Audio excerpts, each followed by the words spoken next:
한낮의 시사와 입담의 콜럼 이익선 최소영의 이슈앤피플.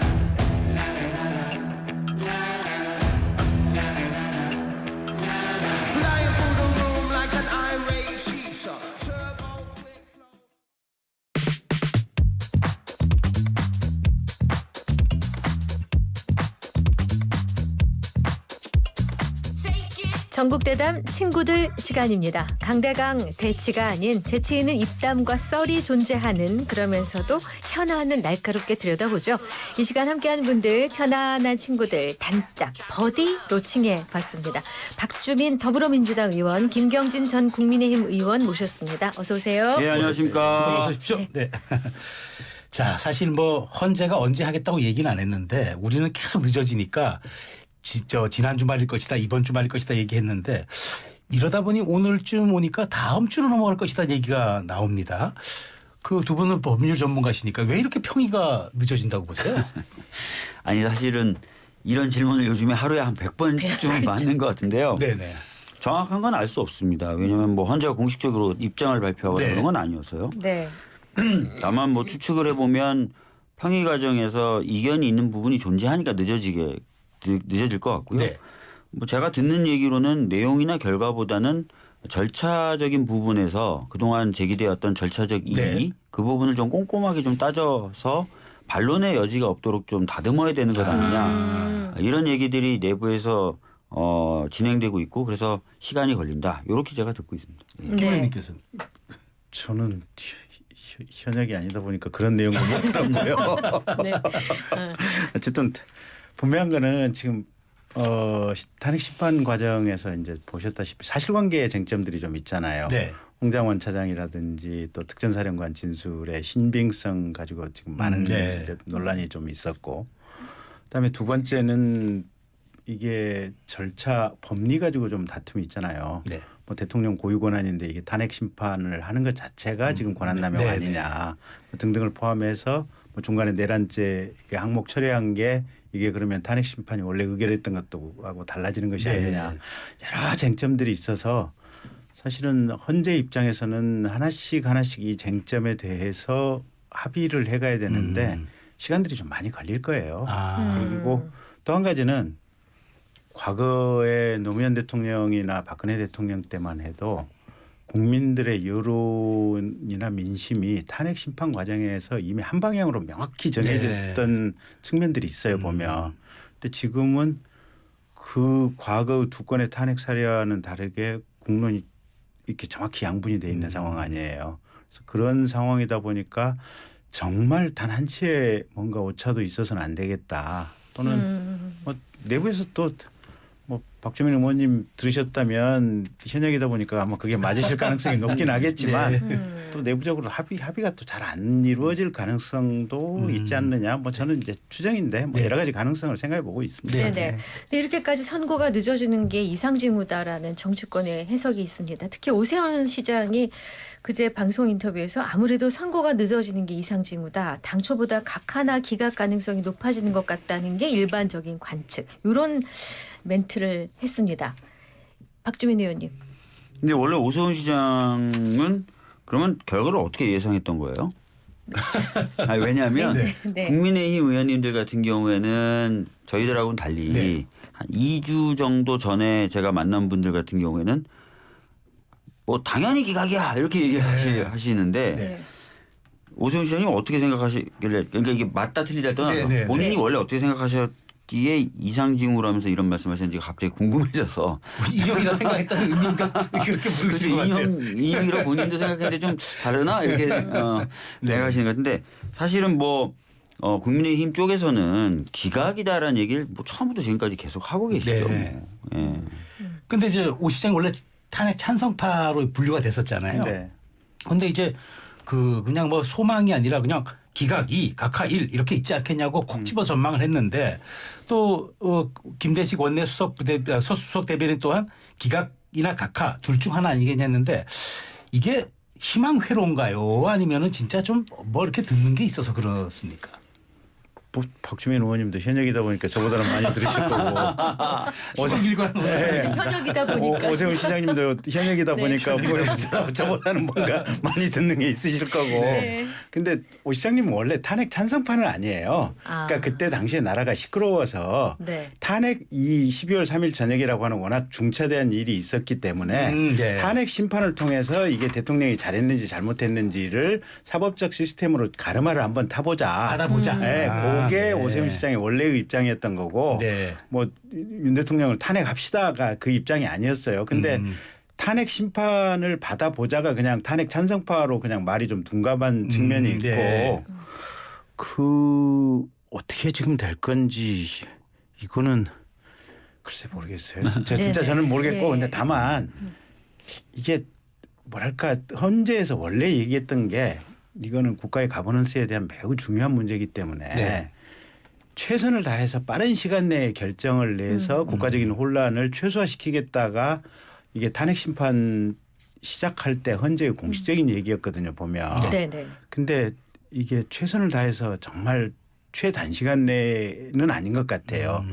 그런 걸 보면 이게 내부적으로도 의견이 일사불란하게 통일은 안 되는 것이 아닌가. 네. 이제 이런 추측들은 어느 정도 그냥 단순히만 봐도 가능할 수 있는 이런 상황이어서 아마 그런 맥락에서 오 시장님 말씀이 있지 않았을까. 그렇군요. 저는 그렇게 추측을 네. 해봅니다. 지금 네. 기억을 해보니까 네. 오세훈 서울시장은 탄핵 소추는 찬성하는데 탄핵으로 헌재가 결정 내리는 건 반대한다. 네. 약간 이상한 입장이었는데 이었던 것도 기억하는데 근데 지금은 또 말씀하시는 거 보면은 마치 탄핵 인용을 또 기대하셨던 것처럼. 근데 하여튼 알 수 없고요. 알 수 없는데 하여튼 제가 들은 얘기는 한 2분 정도가 절차라는 부분에 있어서 좀 더 꼼꼼히 살펴보자라는 얘기를 하면서 이제 시간이 더 걸리고 걸린다. 있다 정도를 예. 얘기를 들었는데 이것도 정확한 건 아닌데. 네. 예. 근데 여권 내부가요. 대통령 구속 취소 결정 이후에 당초 주장했던 탄핵 기각 아니고 아예 각하를 지금 더 강하게 보여주는 거가 주장하는 것 같습니다. 박대출, 나경원, 엄태영 의원이 지금 헌재 릴레이 시위 중인데 여기서도 탄핵 각하라는 손팻말을 들었거든요. 이 기각이 각하로 변화된 그 배경에 대해서 좀 여쭤보고 싶은데요. 박대출 의원님 모시는 게 훨씬 더 빠른 것 같긴 한데요. 나경원 의원을 보시기 나경원 의원님 맞아요. 나경원 의원님도 법조인이세요. 차라리 제가 좀 그럼 설명을 네. 드릴게요. 네. 어제 제가 이제 비슷한 주제의 토론에 잠깐 아, 나가느라고 네, 네. 정리해 놓은 게 있어서 각하 사유로 주장하신 게 크게 2가지더라고요. 네. 하나는 일사부재의를 위반했다. 즉 한 번 했는데 그때 투표 불성립으로 네, 네. 네. 안 됐잖아요. 그러고 나서 2번째 때 탄핵이 의결됐으니까 사실은 동일한 사안에 대해서 2번 표결하면 안 된다는 걸 네. 위반한 거 아니냐. 네. 요거 하나 하고 2번째 사유는 처음부터 얘기했었던 내란죄를 뺐다. 그렇다면 사실상 다시 표결해야 되는데 네, 재표결이 다시 표결하지 않고 그대로 밀고 나갔기 때문에 이게 문제다. 이렇게 2가지를 크게 주장하신다 그러는데 네. 그러니까 제가 어제 확인을 해봤더니 첫 번째 투표가 불성립한 임시회는 418회 임시회였고요. 네.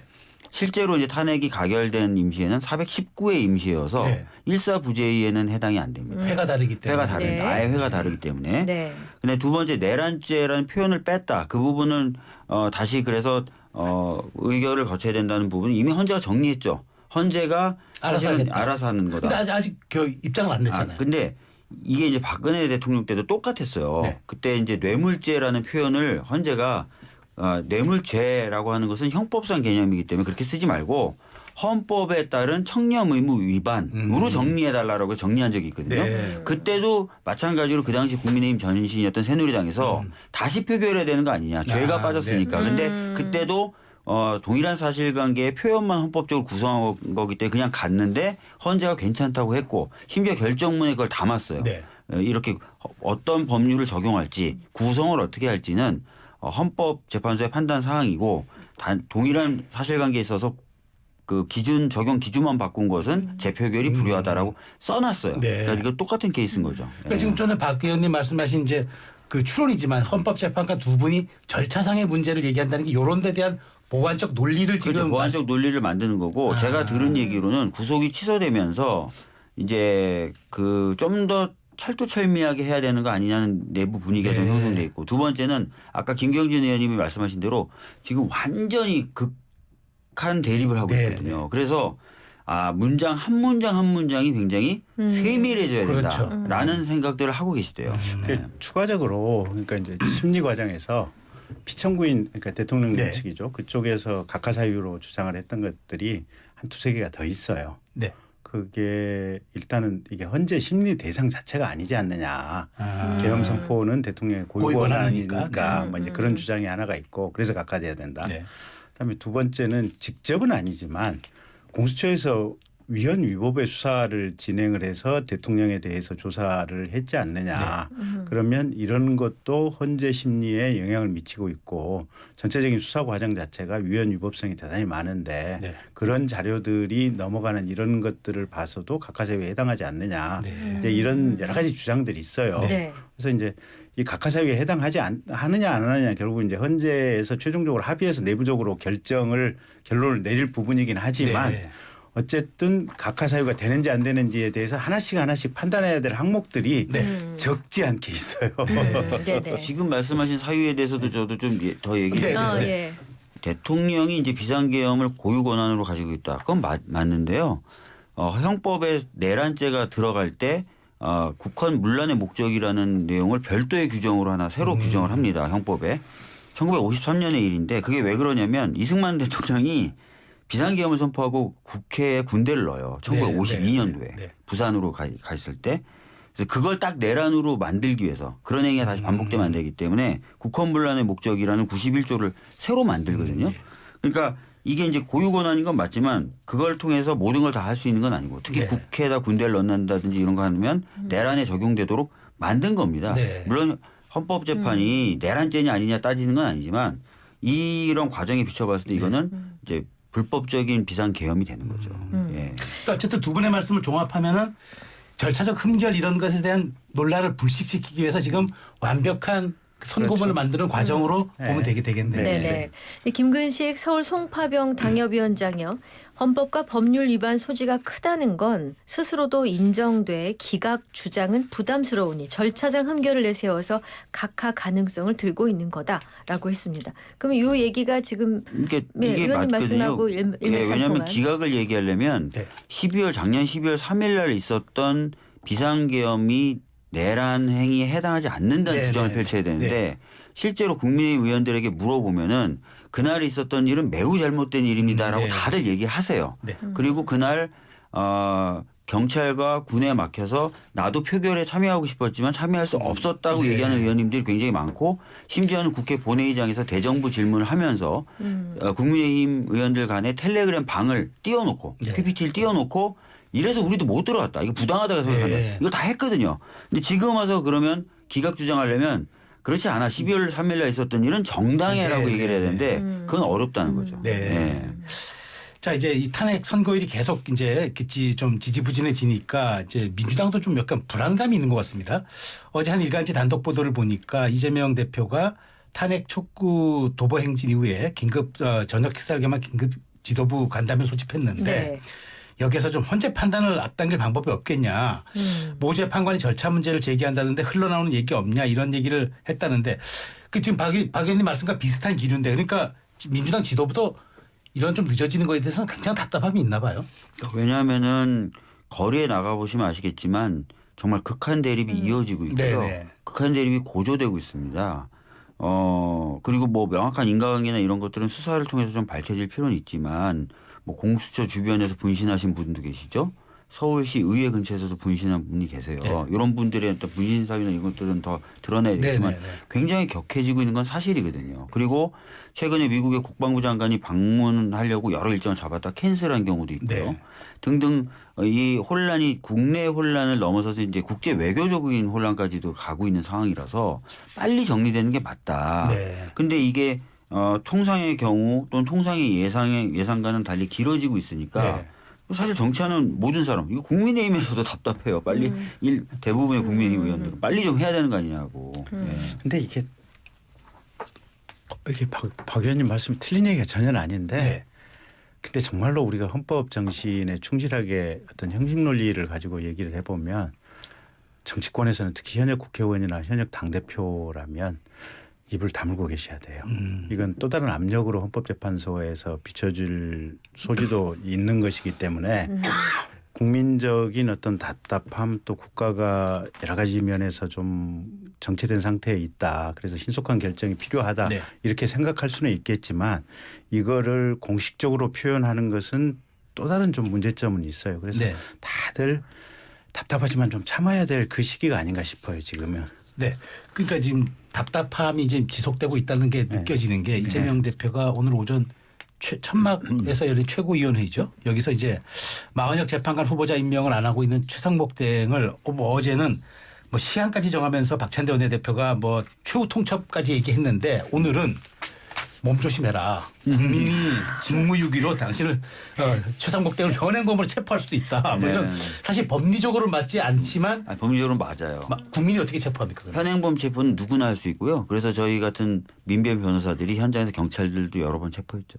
아 그렇습니까? 네, 누구나 체포할 수 있어요. 현행범은. 현행법상. 그럼 이 얘기는 누구라도 체포해라라는 지시로 들리는데요. 아니 뭐 그런 건 아니고요. 저는 사실 요즘에 방송에 나가서도 이런 말씀을 드리는데 최상목 대행은 걸어다니는 위원이에요. 아, 위헌. 네. 왜냐하면 헌재가 마흔역 재판관을 임명하지 않는 건 위헌이라고 판결을 내렸고요. 네. 헌법재판소법에 따르면은 이 권한쟁의 심판에 따른 헌재의 결정은 모든 국가기관을 기속한다라고 돼 있어요. 네. 이 얘기는 무슨 얘기냐면 당연히 따라야 될 뿐만 아니라 헌법에 따라서 당연히 따라야 될 뿐만 아니라 헌법재판소법에 따라서 결정이 나오면 대통령을 포함한 모든 국가기관은 그것에 기속을 받는다는 네. 거예요. 근데 이걸 안 하고 있는 거죠. 안 하고 있는 겁니다. 그러니까 이런 상황은 초유예요. 하루하루 위헌 상태와 위법 상태를 갱신하고 있습니다. 그런데 한번 생각해 보십시오. 두 분도. 그러면 앞으로 이런 상황이 지속되면 앞으로 국가나 공무원들이 국민을 향해서 법을 지켜라. 또는 법원의 판단이 나왔으니 따라라라고 얘기할 수 있겠습니까?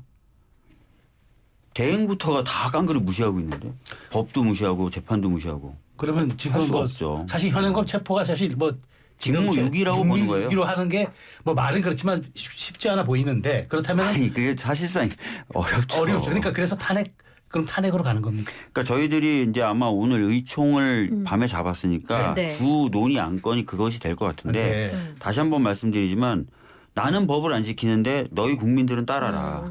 나는 법원 판단 안 따르지만 너희들은 따라라라고 얘기하는 공무원이 지금 최초로 등장한 거예요. 그러니까 한번 생각해 보세요. 혹시 김경준 의원님 반론 있으세요? 모두 동의하세요? 아니 저 얘기만 가지고 보면 제 얘기가 맞죠. 근데 대한민국이 지금 웃기는 대한민국이 하루 이틀의 일인가요? 네. 세상에 12개 항목으로 기소되어 있는 야당 170 몇 석의 의석을 보유한 야당의 당대표가 대통령을 하면서 나는 비록 재판을 받고 있지만 공무원 니들은 법 엄정하게 잘 지키고 온 세상에 깨끗하게 공직생활해라 라고 하는 그래서 나는 대한민국을 잘 이끌어 가겠다고 하는 이런 나라를 세계적으로 보신 적이 있나요? 자, 그래서 네. 드릴 이거하고 말씀인데 이거하고 똑같네요. 네. 자, 그래서 드릴 말씀인데 정치논객으로 알려진 진중권 교수가 사실 민주당이 마흔역 재판 후보자 임명에 목숨 거는 건 윤석열 대통령 탄핵 선거 때문이 아니라 이재명 대표 재판 때문이라고 흥미로운 분석을 내놨는데 이재명 대표가 만일 조기 대선이 열리면 뭐 당선될 가능성이 가장 높으니까 네. 그런 건 있는데 만일 당선이 돼도 재판 진행할 가능성이 높아지니까 헌재 심판에 대비하는 차원에서 미리 투입하고자 한다라는 흥미로운 분석을 해놨더라고요. 근데 저는 진 교수님 그 동의 안 해요. 이제 네. 이건 법률가 관점에서 말씀드리면 네. 가령 이재명 대표에 대해서 지금 현재 공직선거법이 항소심이 이제 3월 26일이잖아요. 네. 그게 1심처럼 당선 무효형이 그대로 났다. 당연히 상고할 거 아닙니까? 그렇죠. 그럼 만약에 이제 대선 출마하고 가정법적으로 이재명 대표가 이재명 대통령이 됐다. 네. 그러면 이재명 대표에 대해서 재판이 정지하느냐? 네. 저는 정지 안 한다고 보는데 네. 어쨌든 정지할 것이냐 말 것이냐에 대한 판단 권한이 누구한테 있냐? 네. 헌재에 있는 게 아니에요. 아 그렇습니까? 대법원에 있어요. 대법원 자체에서 그 권한을 가지고 있고 대법원이 만약에 그대로 진행을 해서 판결을 했다. 네. 그러면 이재명 대통령이 이제 공직 상실 사유가 되잖아요. 대통령이라고 하는 네. 뭐 가정법이지만 네. 그러면 그 공직 상실 사유에 해당하느냐 안 하느냐 중앙선관위에서 최종적으로 유권 결정을 해요.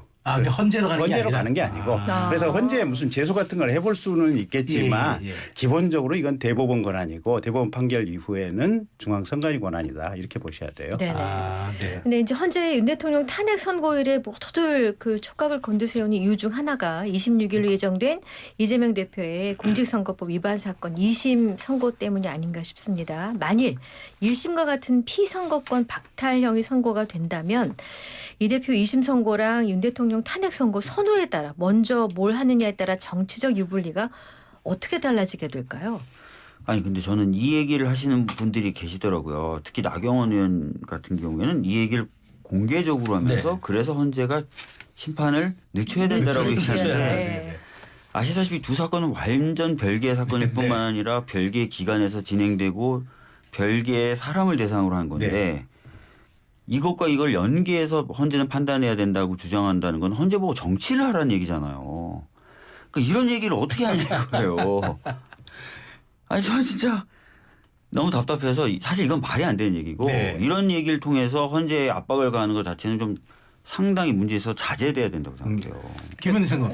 저도 아까도 말씀드렸다시피 이재명 대표가 지금 뭐라고 헌재에 대해서 한 것도 잘못된 거고 네. 나경원 의원께서도 네. 사실은 선거일자 관련해서 현역 의원들이 말씀하시는 것은 적절치 헌재 않다. 입장에서는 정치적인 압력으로 비춰질 소지가 있기 때문에 말씀을 안 하시는 게 좋아요. 네. 근데 가령 이제 3월 26일 이것도 가정법이지만 네. 이재명 대표에 대해서 공직 상실형이 선고가 되고 또 그 이후에 가령 뭐 윤 대통령 이제 뭐 헌재 사건에 대해서 네. 인용 결정이 이것도 가정법이지만 났다 이러면 국민들 입장에서는 또 뭔가 또 새로운 지도자를 발굴해서 찾을 수 있는 정치적인 모멘텀이나 계기가 될 수도 있을 거예요 네. 보면. 그래서 뭔가 이제 새로운 분위기. 새로운 분위기와 새로운 인물을 찾을 수 있는 대한민국에 뭔가 열리지 않겠느냐.